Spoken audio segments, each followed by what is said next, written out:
பல பேருக்கு காலையில எழுந்த உடனேயே அவங்க வாழ்க்கையில இருக்கிற பிரச்சனைகள் தான் முதல் விஷயமா ஞாபகத்துக்கு வரும். அந்த மாதிரி நம்ம வாழ்க்கையில இருக்கக்கூடிய ஒரு சில கஷ்டங்கள், பிரச்சனைகள் அல்லது பிரச்சனைகளை தரக்கூடிய மனிதர்களுடைய எண்ணங்கள் நமக்கு காலையில எழுந்த உடனேயே ஞாபகம் வருது அப்படின்னா நம்முடைய மனம் ஒரு டேப் ரெக்கார்டர் மாதிரி வேலை செய்யுதுன்னு அர்த்தம். அதாவது ஒரே கேசட்டை திரும்ப திரும்ப ஒவ்வொரு நாளும் பிளே பண்ணிக்கிட்டே இருக்கு. இந்த மாதிரி வாழக்கூடிய மனிதர்கள் கடந்த கால வாழ்க்கையவே திரும்ப திரும்ப வாழ்ந்துகிட்டு இருக்கிறாங்கன்னு அர்த்தம். வாழ்க்கை ஒவ்வொரு நாளும் புதிதானது. ஒவ்வொரு ஈச் டேவும் நமக்கான ஒரு ஃப்ரெஷ் டே தான். ஆனா நம்முடைய இந்த மனசோட பிரச்சனை காரணமா நம்ம ஒவ்வொரு நாளும் புதிய நாளை வரவேற்கிறதும் கிடையாது, வாழ்றதும் கிடையாது. இப்படி வாழ்றதுனால நம்ம கடந்த காலத்தினுடைய சூழ்நிலை கைதிகளாக வாழ்ந்துகிட்டு இருக்கிறோம். இந்த நெகட்டிவான பதிவுகள் எங்கிருந்து நமக்கு ஞாபகம் வருது அப்படின்னு கேட்டீங்கன்னா நம்முடைய ஆழ் மனதில இருந்து தான். சப்கான்ஷியஸ் மைண்டை உங்க லைஃபை சேஞ்ச் பண்றதுக்கு பாசிட்டிவா நீங்க ரீப்ரோகிராம் பண்ணணும் அப்படின்னா அதுக்கு என்ன பண்ணணும் அப்படிங்கறதோட சேர்த்து இந்த ஆழ்மனம் எப்படி இயங்குது அதை பத்தின ஒரு சில முக்கியமான கருத்துக்களையும் இன்னைக்கான இந்த வீடியோல நாம தெரிஞ்சுக்க போறோம். பிஃபோர் தட், வணக்கம் நண்பர்களே, welcome back to Growth Factor Tamil. நான் உங்கள் வெற்றி கூட்டாளி. Let's begin. உங்களுடைய குணம் எப்படி உருவாகிறது? ஸ்டேட் ஆஃப் பீயிங் அப்படின்னு ஒரு விஷயம் இருக்கு. அதாவது இப்போ நான் எப்படி இருக்கேன் அப்படிங்கிற என்னுடைய நிலை. இந்த என்னுடைய இப்போதைய நிலை எப்படி உருவாக்கப்படுது அப்படின்னு கேட்டீங்கன்னா ரெண்டு விஷயத்தினால. முதலாவது, எனக்குள்ள எது மாதிரியான எண்ணம் ஓடிக்கிட்டு இருக்கு. ரெண்டாவது, நான் எப்படி ஃபீல் பண்றேன். இந்த ரெண்டு விஷயமும் ஒன்னா சேர்ந்து என்னுடைய ஸ்டேட் ஆஃப் பீயிங்கை உருவாக்குது. இன்னொரு விதத்துல சொல்ல போனா நான் எப்படி நடந்துக்கணும், என்னுடைய குணம் எப்படி அப்படிங்கறத கிரியேட் பண்ணுது. என்னுடைய கேரக்டர் அப்படிங்கிறது நெகட்டிவ் ஓரியன்டான கேரக்டரா இருக்கு அப்படின்னா, அதாவது இப்போ என்னுடைய ஸ்டேட் ஆஃப் பீயிங், இப்போ நான் என்ன நிலையில இருக்கேன் அப்படிங்கிறது என்னுடைய கடந்த காலத்தினால இன்ஃப்ளூயன்ஸ் பண்ணப்படுது. கடந்த காலத்துல நடந்த விஷயத்த பத்தி நான் வருத்தப்படுறேன், நான் கவலைப்படுறேன், இல்ல கடந்த காலத்துல நான் இதை சரியா பண்ணல, அதை சரியா பண்ணிருக்கலாம் அப்படிங்கிற எண்ணத்திலேயே ரிக்ரெட்லயே இருக்கேன். கடந்த காலத்துல நடந்த ஏதாவது ஒரு நெகட்டிவான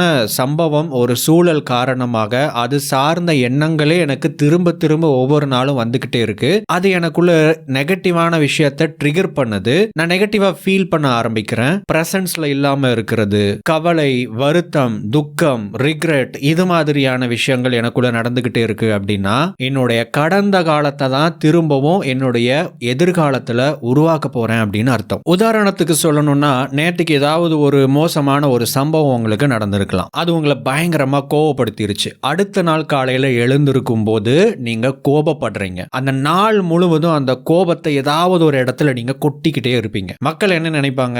ஓ, இப்படி ஏதோ ஒரு இன்னைக்கு மோசமான நாள் போல் இருக்கு அப்படின்னு நினைச்சுக்குவாங்க. இதுவே நீங்க மாச கணக்குல தொடர்ச்சியா பண்ணிக்கிட்டே இருக்கும்போது என்ன ஆகும்? இவர் எப்படிதான்ப்பா சிடுமூஞ்சி, எப்ப பார்த்தாலும் எரிஞ்சு கொட்டிக்கிட்டே இருப்பார், இவர் கேரக்டரே இப்படிதான் அப்படிங்கிற மாதிரி கோபப்படுவது அப்படிங்கிறது உங்க கேரக்டரா மாறி போயிடும். ஃபியூச்சர்ல நீங்க எதை கிரியேட் பண்ணுவீங்க?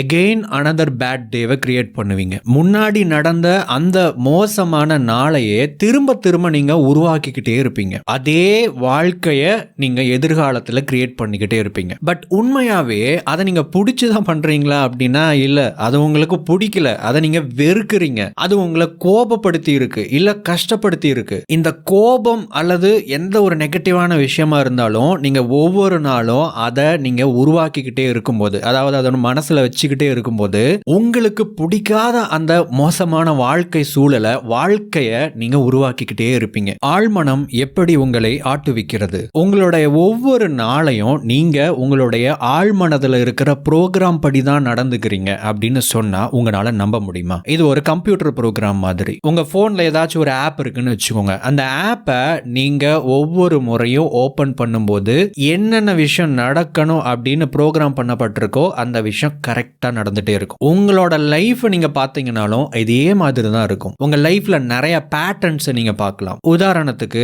காலையில ஒரு குறிப்பிட்ட நேரத்துல எழுந்திருப்பீங்க. எழுந்திருச்ச உடனேயே மேபி நீங்க வந்து ஒரு இன்ஸ்டாகிராம் பார்க்கலாம், யூடியூப் பார்க்கலாம், அல்லது வாட்ஸ்அப் ஸ்டேட்டஸ் செக் பண்ணலாம், வாட்ஸ்அப் மெசேஜஸ் செக் பண்ணலாம். இதுல ஒரு 10-15 நிமிஷம் போயிடும். அதுக்கப்புறம் உங்க பெட்ல எந்த சைட்ல எந்த மாதிரி எழுந்திருப்பீங்களோ அதே பேட்டர்ன்ல அதே பொசிஷன்ல எழுந்திருச்சு முடிச்சு நேரா பாத்ரூம் போவீங்க. அங்க நீங்க அடைக்க வேண்டிய லோன் எல்லாம் அடைச்சு முடிச்சுட்டு, காலை கடன்களை எல்லாம் முடிச்சுட்டு ஒரே மாதிரியான பேட்டர்ன்ல பிரஷ் பண்ணுவீங்க, ஃபேஸ் வாஷ் பண்ணுவீங்க, குளிப்பீங்க, அல்லது வாட் எவர் நீங்க என்ன ரூட்டீனை ஃபாலோ பண்ணுவீங்களோ அதை ஃபாலோ பண்ணுவீங்க. ஒரே மாதிரியான உணவு முறை, அதுக்கப்புறம் நீங்க ஏதாவது உங்களுடைய வேலைக்கு கிளம்புவீங்க, ஒரே மாதிரியான ரூட்ல டிராவல் பண்ணுவீங்க, அதுக்கப்புறம் ஒரே மாதிரியான மனிதர்களை மீட் பண்ணுவீங்க. அவங்கள மீட் பண்ணா என்ன நடக்குமோ அதே மாதிரியான விஷயத்த அந்த இடத்துல நீங்க மீட் பண்ணும்போது நடக்கும். உங்களுடைய ஹோல் டேவை இதே மாதிரி நீங்க ரன் பண்ணுவீங்க. இதைத்தான் நாம ப்ரோக்ராம் அப்படின்னு சொல்றோம். உங்களுடைய சப்கான்ஷியஸ் மைண்ட் எப்படி ப்ரோக்ராம் பண்ணப்பட்டிருக்கோ அந்த பேட்டர்ன் படி நீங்க ஒவ்வொரு நாளும் நடந்துக்கிறீங்க. இல்ல நீங்க ஒவ்வொரு நாளும் ஒரே மாதிரியான பேட்டர்னை ஃபாலோ பண்றதுனால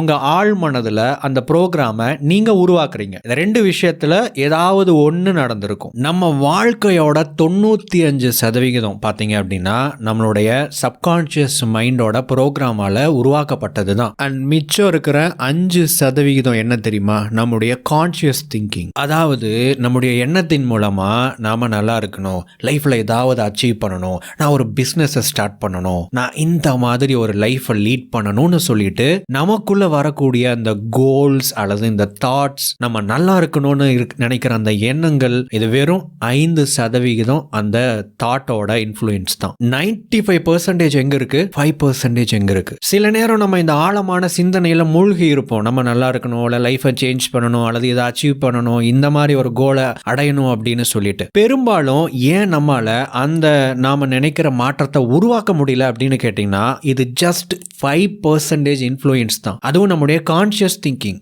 95% நம்முடைய ஆழ்மனதனுடைய பதிவு. வெறும் 5 பேர் 95 பேரோட சண்டை போட்டா எப்படி இருக்கும்? அந்த மாதிரியான கதை தான் நம்ம லைஃப்ல நடந்துகிட்டு இருக்கு. உங்க வாழ்க்கையில் மாற்றத்தை உருவாக்குவது எப்படி? ஐ நோ உங்களுக்கு இந்த விஷயம் நல்லாவே தெரியும். உங்க வாழ்க்கையில நீங்க சீரியஸ் டெசிஷன்ஸ் எடுத்து ரொம்ப சீரியஸா தீவிரமா செயல்பட்டா உங்க வாழ்க்கையை நீங்க மாத்தலாம். பட் பொதுவா ஒரு மனிதர் எப்போ அவங்க வாழ்க்கையில ரொம்ப சீரியஸான டெசிஷன் எடுப்பாங்க அப்படின்னு பார்த்தா அவங்க லைஃப்ல ரொம்ப மோசமான ஒரு சூழ்நிலை ஏற்பட்டு வாழ்க்கையவே தோசை மாதிரி திருப்பி போட்டுச்சுன்னா நிச்சயமா அவர் சீரியஸான டெசிஷன் எடுப்பார். பட் அந்த டெசிஷனை உங்க வாழ்க்கைய தோசை மாதிரி திருப்பி போடுற சிச்சுவேஷன் நடக்கிற வரைக்கும் வெயிட் பண்ணி நடந்ததுக்கு அப்புறம் தான் உங்க லைஃபை மாத்தணும்னு அவசியம் இல்லை. அதாவது கஷ்டப்பட்டு உங்க லைஃபை மாத்தலாம், பட் கஷ்டப்பட்டு தான் உங்க லைஃபை மாத்தணும்னு அவசியம் இல்லை. இத நீங்க ஜாலியா என்ஜாய் பண்ணி கூட பண்ண முடியும். நமக்கு கான்ஷியஸ் மைண்ட் அப்படின்னு ஒண்ணு இருக்கு,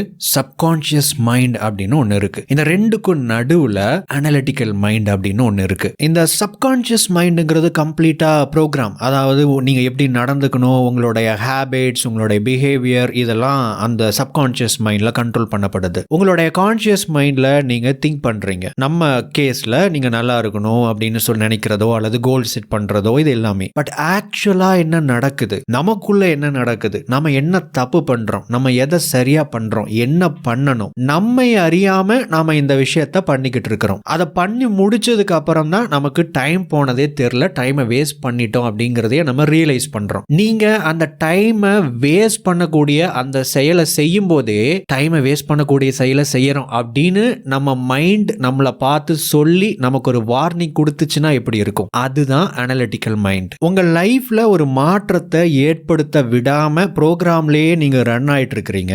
நீங்க ப்ரோக்ராம் படி நடக்கிறீங்க அப்படிங்கறத உங்க மைண்ட் உங்களுக்கு ஒரு அலர்ட்டை கொடுத்து அதை மாத்துறதுக்கு உங்களுக்கு அதை சப்போர்ட் பண்ணா எப்படி இருக்கும்? அதுதான் அனலிட்டிக்கல் மைண்ட். இந்த அனலிட்டிக்கல் மைண்டை நீங்க டெவலப் பண்ணணும்னா என்ன பண்ணணும்? மெடிடேஷன் பண்ணணும், தியானம் செய்ய வேண்டும். இதை நீங்க பண்ணுனீங்க அப்படின்னா உங்களுடைய அவேர்னஸ் அதிகமாகும். உங்களை கைட் பண்ணக்கூடிய அந்த மைண்டுக்கு டெய்லியும் தம்பி நீ ஜிம்முக்கு போ, நீ ஒர்க் அவுட் பண்ணு அப்படின்னு சொல்லி அதுக்கு ஒர்க் அவுட் கொடுத்து அதுக்கு நிறைய மார்ஷல் ஆர்ட்ஸை கத்து கொடுத்து உங்களை கண்ட்ரோல் பண்ற அந்த சப்கான்ஷியஸ் மைண்ட் பிஹேவியரோட சண்டைக்கு விடுற மாதிரி உங்களுடைய எண்ண ஓட்டங்களை படிப்படியா குறைச்சு நமக்குள்ள என்ன நடக்குது, நமக்குள்ள என்ன மாற்றம் நடக்குது, நாம இப்ப எப்படி ஃபீல் பண்றோம், நமக்குள்ள என்ன தாட் ப்ராசஸ் ஓடிக்கிட்டு இருக்கு, இந்த விஷயத்தை எல்லாம் நம்மால நம்முடைய மைண்டை பார்க்க வைக்க முடியும். அதை தான் இந்த அனலிட்டிக்கல் மைண்ட் செய்யுது. இதை நீங்க மெடிடேஷனை ப்ராப்பரா டெய்லியும் ஃபாலோ பண்றதன் மூலமா உருவாக்க முடியும். பல பேர் இந்த ஓவர் திங்கிங்னாலையும் நெகட்டிவ் திங்கிங்னாலையும் அல்லது கடந்த காலத்தில் நடந்த நெகட்டிவான விஷயங்களை திரும்ப திரும்ப ரீகால் பண்ணிக்கிட்டே இருக்கிறதுனால அவங்களுடைய மைண்டுக்கு நெகட்டிவான சிக்னல்ஸை அனுப்பி அனுப்பி அதே சிச்சுவேஷனை ப்ரெசென்ட்ல கிரியேட் பண்ணிக்கிட்டே இருக்கிறாங்க. இதை நீங்க கண்ட்ரோல் பண்ணணும் அப்படின்னா மெடிடேஷன் அப்படிங்கிறத ப்ராக்டிஸ் பண்ணும்போது இதை கண்ட்ரோல் பண்ணக்கூடிய அந்த ஸ்டேட்டை, அந்த ஸ்ட்ரென்த்தை நீங்க உங்க மைண்டுக்கு உருவாக்குவீங்க. மெடிடேஷன், தியானம் அப்படின்னா கண்ணை மூடி உட்கார்ந்துக்கிறதுக்கு பேர் மெடிடேஷன் கிடையாது. மெடிடேஷன் இட்ஸ் அ ஸ்டேட், அது ஒரு நிலை. பட் அந்த நிலையை அடையணும் அப்படின்னா நீங்க ஒரு மிகப்பெரிய போராட்டம் நடத்த வேண்டி இருக்கு, உங்க மனசோடையும் உங்க உடம்போடையும். நீங்க சீரியஸா மெடிடேஷன் பண்ணலாம் அப்படின்னு சொல்லிட்டு உட்காரும் போதுதான் மூக்கு பயங்கரமா அரிக்கும், கண்ட இடத்துல எறும்பு கடிக்கும். அப்பதான் திடீர்னு பக்கத்து வீட்டுக்காரங்க பயங்கரமா சண்டை போடுவாங்க, இல்ல சத்தம் போட்டுக்கிட்டு இருப்பாங்க. 10 வருஷத்துக்கு முன்னாடி நடந்ததெல்லாம் ஞாபகத்துக்கு வரும். இதுக்கான காரணம் என்ன அப்படின்னா, நீங்க மெடிடேஷன் பண்ணும்போது இந்த ஒரு மெடிடேஷன் அப்படிங்கிற ஸ்டேட்டுக்குள்ள போறதுக்கு முன்னாடி அந்த மாற்றத்தை உங்க உடம்பும் மனசும் விரும்பாததுனால திரும்ப உங்களுடைய பழைய வாழ்க்கையே நீங்க கம்ஃபர்டபுளா வாழ்றதுக்கு நீங்க என்னெல்லாம் பண்ணணுமோ அந்த எல்லா டக்கால்ட்டி வேலைகளையும் காட்டும். கொஞ்ச நாள் அப்படிதான் இருக்கும், போக போக பழகிடும். இந்த ஸ்டேட் ஆஃப் பீயிங் அப்படின்னு ஆரம்பத்தில் ஒன்று பார்த்தோம். பழைய நெகட்டிவான விஷயங்களை நினைச்சு அதை நம்முடைய ஸ்டேட் ஆஃப் பீயிங்கா நம்ம இவ்வளவு நாள் பண்ணிக்கிட்டு இருந்தோம். மெடிடேஷன் பண்ணும்போது நியூட்ரலான ஒரு ஸ்டேட் ஆஃப் பீயிங்கை கிரியேட் பண்ணுவோம். அதாவது பாசிட்டிவும் கிடையாது, நெகட்டிவும் கிடையாது, இதுக்கு ரெண்டுக்கும் நடுவில் ஒரு அமைதியான நல்ல ஒரு ஸ்டேட்டை கிரியேட் பண்ணுவோம். இப்போ உங்களுக்கு ஆப்ஷன் இருக்கும். திரும்ப நான் என்னுடைய பழைய விஷயத்தையும் நினைக்கலாம், இல்ல புது விஷயத்தை நினைக்கலாம். நெகட்டிவான விஷயத்தை பத்தி யோசிக்கலாம், என் லைஃபை டெவலப் பண்ண போற நல்ல விஷயத்தை பத்தி நான் யோசிக்கலாம். இந்த 2 ஆப்ஷன் இருக்கிறத நீங்க மெடிடேஷன் பண்ணும்போது தெளிவா பார்ப்பீங்க. மெடிடேஷன் பண்ணாம இருக்கிறப்போ உங்களுக்கு நிறைய ஆப்ஷன் இருக்கும், எல்லாமே நெகட்டிவா தான் இருக்கும், இல்ல அதிகமா நெகட்டிவானதாக தான் இருக்கும். இந்த மெடிடேஷனை பிராக்டிஸ் பண்ணி நியூட்ரல் ஸ்டேட்ல நீங்க பாசிட்டிவான விஷயத்தை நீங்க தேர்ந்தெடுத்தீங்கன்னா உங்களுடைய புது நல்ல எதிர்காலத்தை நீங்க உருவாக்க ஆரம்பிச்சிடுவீங்க. ஒரு நெகட்டிவான விஷயத்தை திரும்ப நாம நினைக்கிறதன் மூலமா நம்முடைய உடம்புலையும் மனசுலையும் எவ்வளவு நெகட்டிவான மாற்றத்தை நம்ம உருவாக்குறோம், அதே மாதிரி பாசிட்டிவா நீங்க உங்க மைண்டை ரீக்ரியேட் பண்ண முடியும். உங்களுடைய மனசுக்கு இது உண்மையாவே நடக்குதா இல்லையா அப்படிங்கறத இந்த டிஃபரன்ஸ் எல்லாம் பெருசா தெரியாது. ஜஸ்ட் உங்க லைஃப்ல நடந்த நெகட்டிவான விஷயத்தை திங்க் பண்ணி பாருங்க, ஆட்டோமேட்டிக்கா உங்க மைண்ட்ல நெகட்டிவான விஷயம் ஓட ஆரம்பிச்சிடும், நெகட்டிவா ஃபீல் பண்ண ஆரம்பிச்சிருவீங்க, உங்க பாடி லாங்குவேஜ் நெகட்டிவா மாற ஆரம்பிச்சிடும். கவலை தரக்கூடிய ஹார்மோன், ஸ்ட்ரெஸ் கிரியேட் பண்ணக்கூடிய ஹார்மோன் எல்லாம் ஆட்டோமேட்டிக்கா சுரக்க ஆரம்பிச்சிடும். இதுவே பாசிட்டிவான விஷயத்தை திங்க் பண்ணி பாருங்க, இந்த கதை அப்படியே பாசிட்டிவா மாறிடும். தியானம் செஞ்சு முடிச்ச கையோடு உங்க வாழ்க்கை எப்படி இருக்கணும், நீங்க எப்படிப்பட்ட நபராக இருக்கணும், உங்க வாழ்க்கை முறை எப்படிப்பட்டதாக இருக்கணும், நீங்க எதையெல்லாம் செய்யணும்னு நினைக்கிறீங்க, இதை பத்தி எல்லாம் சிந்திக்கிறதன் மூலமாகவோ அல்லது விசுவலைசேஷன் செய்யறதன் மூலமாகவோ அந்த பாசிட்டிவ் எஃபெக்டை உங்க மைண்ட்லயும் பாடியிலையும் நீங்க கிரியேட் பண்ண முடியும். இதை மட்டும் பண்ணிட்டீங்க அப்படின்னா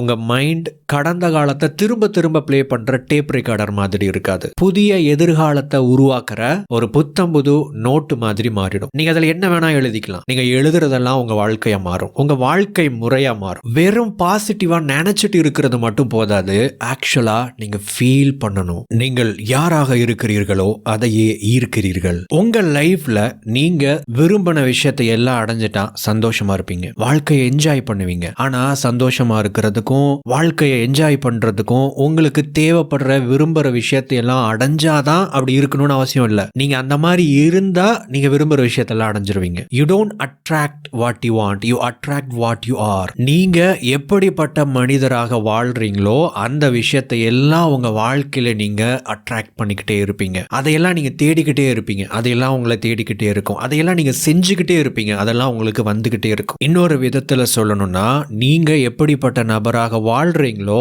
அப்படிப்பட்ட ஃபியூச்சரை, அப்படிப்பட்ட எதிர்கால வாழ்க்கைய நீங்க உருவாக்குற கிரியேட்டரா இருக்கீங்கன்னு அர்த்தம். Yes, you are a creator. உங்க வாழ்க்கைய படைக்கக்கூடிய படைப்பாளி நீங்க தான். உங்க வாழ்க்கையோட சூழ்நிலை கைதியா இருந்துட்டு எனக்கு இந்த லைஃப்ல இப்படி நடந்துருச்சுங்க, வாழ்க்கை இப்படி மோசமானது, அப்படி இப்படி எல்லாம் நீங்க தேவையில்லாத நெகட்டிவான தத்துவங்களை பேசணும்னு அவசியம் இல்லை. You can enjoy your life, at the same time you can create your own reality. இங்க கேள்வி எல்லாமே ரொம்ப சிம்பிள் தாங்க. கடந்த காலத்தை திரும்ப திரும்ப நீங்க உங்க லைஃப்ல பிளே பண்ணிக்கிட்டே இருக்க போறீங்களா, இல்ல உங்களுடைய புதிய ரியாலிட்டியை உருவாக்க போறீங்களா? இதனுடைய பேஸ் உங்களுடைய தாட் உங்களுடைய ருட்டீனில் இருக்குது. உங்களுடைய பழைய ஆழ் மனதனுடைய ருட்டீனை வச்சு நீங்கள் திரும்ப திரும்ப உங்கள் லைஃப்பை வாழ்ந்துக்கிட்டே இருக்க போகிறீங்களா, இல்லை அந்த ப்ரோக்ராமை ரீப்ரோக்ராம் பண்ண போகிறீங்களா? உங்கள் முன்னாடி அந்த 2 ஆப்ஷன் இருக்குது. உங்கள் லைஃப்பை ரீப்ரோக்ராம் பண்ணுறதுக்கான வழியை நீங்கள் தேர்ந்தெடுத்தா நீங்கள் விரும்புகிற புதிய எதிர்காலத்தை நீங்கள் சொந்தமாக்க முடியும். நண்பர்களே,